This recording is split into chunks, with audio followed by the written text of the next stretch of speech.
Good morning all of you. कल हमने पाठ पढ़कर समझा कि दोनों मित्रों ने दीवार तोड़कर किस तरह जानवरों की जान बचाई। आज हम पाठ का 5th पार्ट पढ़ेंगे। चलिए रीड करते हैं। एक सप्ताह तक दोनों मित्र वहाँ बंधे पड़े रहे।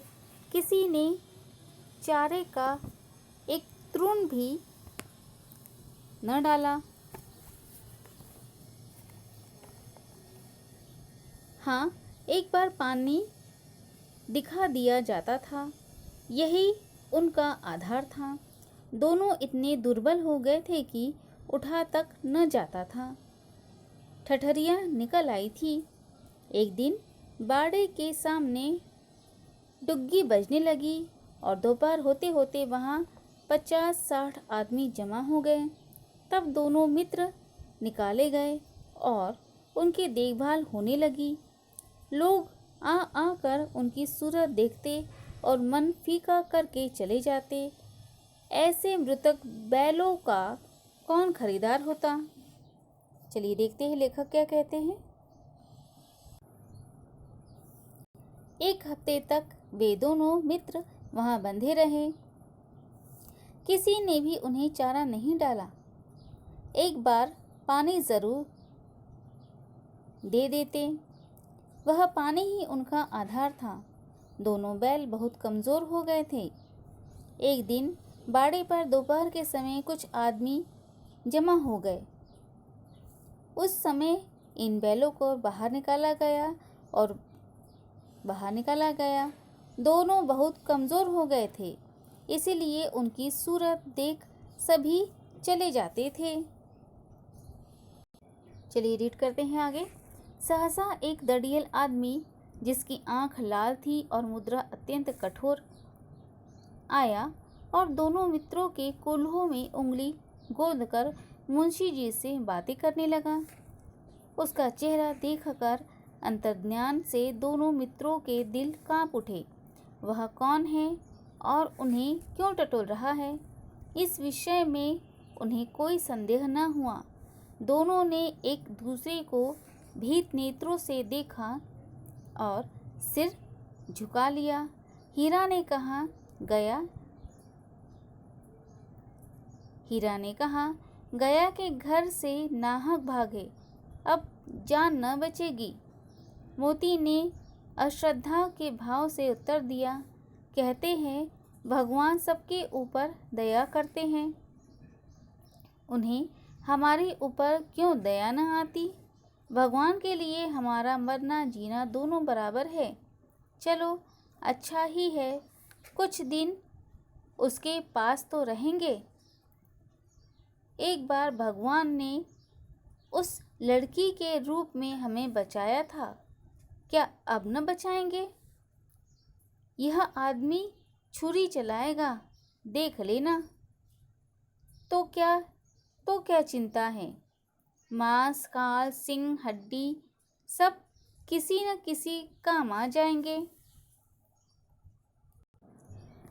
चलिए देखते हैं लेखक क्या कहते हैं। वहाँ एक दड़ियल आदमी आया जो भयंकर डरावना दिख रहा था, जिसकी आंखें लाल थी। उसने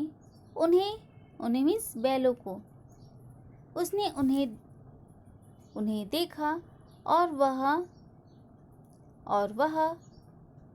वहाँ के मालिक से बातें करने लगा। हीरा और मोती ने उसे देखा और अंदर से कांप उठे। उन्हें अब लग रहा था कि अब हम मारे जाएंगे। अब दोनों को अफसोस हो रहा था कि गया के घर से क्यों भागे। मोती ने कहा, भगवान सबकी रक्षा करते हैं, हमारी भी रक्षा करेंगे। भगवान ने हमारी रक्षा पहले भी की, उस लड़की से करवाई थी और अब भी करेगा। तो दूसरे ने कहा, तो चिंता किस बात की है। अगर मारे गए तो मांस, खाल, सिंग, हड्डी सब किसी न किसी काम आएंगे। चलिए आगे रीड करते हैं लेसन। नीलाम हो जाने के बाद दोनों मित्र उस दड़ियल के साथ चले। दोनों की बोटी बोटी काँप रही थी। बेचारे पाँव तक न उठा सकते थे, पर भय के मारे गिरते पड़ते भागे जाते थे, क्योंकि वह जरा भी चाल धीमी हो जाने पर जोर से डंडा जमा देता था। राह में गाय बैलों का एक रेवड़ हरे हरे हार में चरता नजर आया। सभी जानवर प्रसन्न थे, चिकने चपल। कोई उछलता था, कोई आनंद से बैठा पागुर करता था। कितना सुखी जीवन था उनका, कितना सुखी जीवन था इनका। पर कितने स्वार्थी है सब। किसी को चिंता नहीं कि उसके दो भाई बधिक के हाथ पड़े कैसे दुखी है। सहसा दोनों को ऐसा मालूम हुआ कि यह परिचित राह है। हाँ, इसी रास्ते से गया उन्हें ले गया था। वही खेत, वही बाग, वही गांव मिलने लगे। प्रतिक्षण उनकी चाल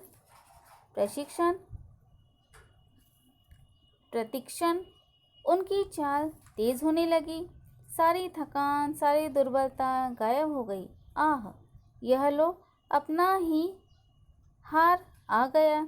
इसी कुएं पर हम पूर चलाने आया करते थे। यही कुआं है। चलिए देखते हैं लेखक क्या कहते हैं। नीलामी के बाद दोनों उस नए मालिक के साथ चल दिए। दोनों इतनी कमज़ोर हो गए थे कि उनसे चला भी न जाता, परंतु नए मालिक के डर से वे दोनों गिरते पड़ते चले जा रहे थे। राह में उन्होंने कुछ गाय और बैलों को हरा चारा खाते देखा। वहाँ सभी जानवर आज़ाद और प्रसन्न थे। किसी को यह चिंता न थी कि उनके सामने दो बैलों को एक व्यक्ति बांधे लिए जा रहा है। यह सब देखकर हीरा मोती और भी दुखी हुए। दोनों चले जा रहे थे। अचानक वह रास्ता उन्हें जाना पहचाना लगा। इसी रास्ते गया उन्हें ले गया था। वही रास्ता, वही गांव, वही कुआं जाना पहचाना था। दोनों की कमज़ोरी, थकान जैसे गायब हो गई। दोनों भागने लगे। चलिए रीड करते हैं लेसन। मोती ने कहा, हमारा घर नगीच आ गया। हीरा बोला, भगवान की दया है, मैं तो अब घर भागता हूँ। यह जाने देगा, इसे मैं मार गिराता हूँ। नहीं नहीं, दौड़कर थान पर चलो, वहाँ से हम आगे न जाएंगे। दोनों उन्मत्त होकर बछड़ों की भांति कुलेल करते हुए घर की ओर दौड़े। हमारा थान है। दोनों दौड़कर अपने थान पर आए और खड़े हो गए। दड़ियल पीछे पीछे दौड़ा चला आया था। दड़ियल पीछे पीछे दौड़ा चला आता था। झूरी द्वार पर बैठा धूप खा रहा था। बैलों को देखते ही दौड़ा और उन्हें बारी बारी से गले लगाने लगा। मित्रों की आंखों से आनंद के आंसू बहने लगे। एक झूरी का हाथ चाट रहा था। दड़ियल ने आकर बोला। दड़ियल ने जाकर बैलों की रस्सियां पकड़ ली। झूरी ने कहा, मेरे बैल है, तुम्हारे बैल कैसे? मैं मवेशी खाने से नीलाम कर आता हूँ। मैं तो समझा हूँ चुराए लिए आते हो। चुपके से चले जाओ। मेरे बैल है, बेचूंगा तो बिकेंगे। किसी को मेरे बैल नीलाम करने का क्या अख्तियार है? जाकर थाने में रपट कर दूंगा। मेरे बैल है, इसका सबूत यह है कि मेरे द्वार पर खड़े हैं। दड़ियल झल्लाकर बैलों को जबरदस्ती पकड़ ले जाने के लिए बढ़ा। उसी वक्त मोती ने सिंग चलाया। दड़ियल पीछे हटा। मोती ने पीछा किया। दड़ियल भागा। मोती पीछे दौड़ा। गांव के बाहर निकल जाने पर वह रुका, पर खड़ा दड़ियल का रास्ता देख रहा था। दड़ियल दूर खड़ा धमकियां दे रहा था, गालियां निकाल रहा था, पत्थर फेंक रहा था और मोती विजयी शूर की भांति अपना रास्ता रोके खड़ा था। गांव के लोग यह तमाशा देखते थे और हंसते थे। चलिए आगे लेखक क्या कहते हैं देखते हैं। जाने पहचाने रास्ते पर दोनों भाग रहे थे। भागते भागते ऐसा लगा कि घर पास ही हैं। दोनों ने मुख भाषा में सलाह की कि वह अब थान पर जाकर ही रुकेंगे। थान पर मीन्स घर पर जाकर ही रुकेंगे। दोनों भागते भागते थान पर पहुँचे और उनके पीछे पीछे उनका नया मालिक भाग रहा था। झूरी दरवाजे पर बैठकर धूप खा रहा था। उसने दोनों बैलों को देखा और दौड़कर गले लगा लिया। दोनों के आंखों से आंसू बहने लगे। एक तो झूरी का हाथ चाटने लगा। पीछे से दड़ियल ने आकर दोनों बैलों की रस्सियां पकड़ ली। झूरी ने उससे कहा, यह मेरे बैल हैं क्योंकि मेरे दरवाजे पर खड़े हैं।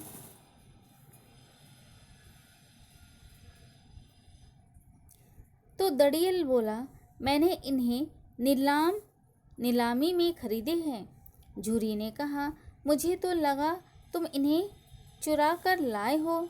यह मेरे बैल है और इन्हें बेचने का अधिकार किसी को नहीं है। जब मैं बेचूंगा तो यह बिकेंगे। चले जाओ, नहीं तो पुलिस में रिपोर्ट कर दूंगा। दड़ियल चिल्ला कर बोला, यह मेरे बैल है और उनके गले में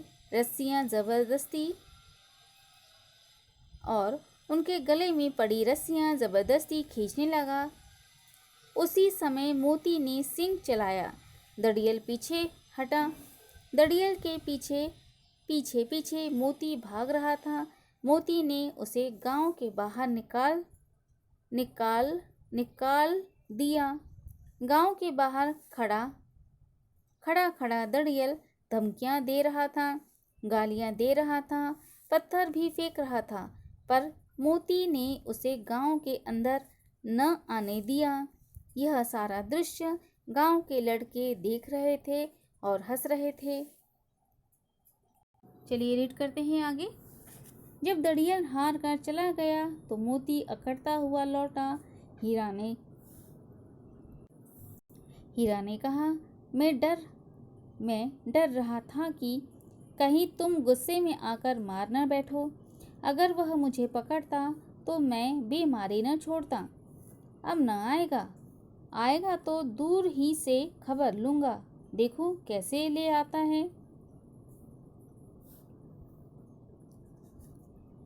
जो गोली मरवा दे, मर जाऊंगा, पर उसके काम तो न आऊँगा।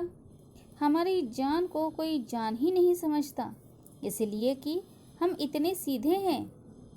ज़रा देर में नांदों में खली, भूसा, चोकर और दाना भर दिया गया और दोनों मित्र खाने लगे।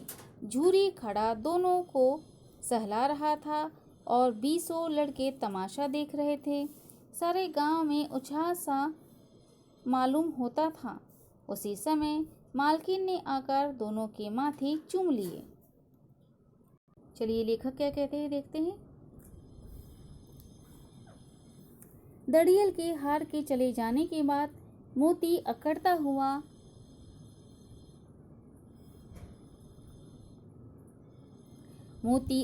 हुआ घर लौटा। हीरा ने मोती से कहा, मैं तो डर ही गया था कि कहीं गुस्से में आकर तुम उसे मार न डालो। मोती ने कहा, अब न आएगा वह।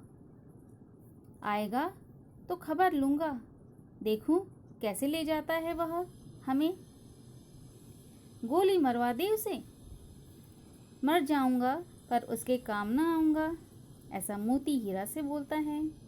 हमारी जान को कोई जान ही नहीं समझता, इसलिए कि हम इतने सीधे हैं। और थोड़ी ही देर में दोनों के नांदों में खली, भूसा, चोकर और दाना भर दिया गया।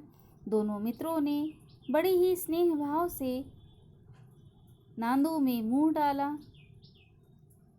यह दृश्य गांव के सभी लड़के देख रहे थे।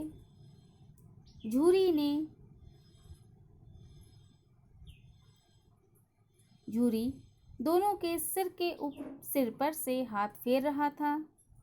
यह सारा दृश्य गांव के लड़के देख रहे थे और उसी समय झूरी की पत्नी वहां आकर उसने दोनों बैलों के माथे चूम लिए।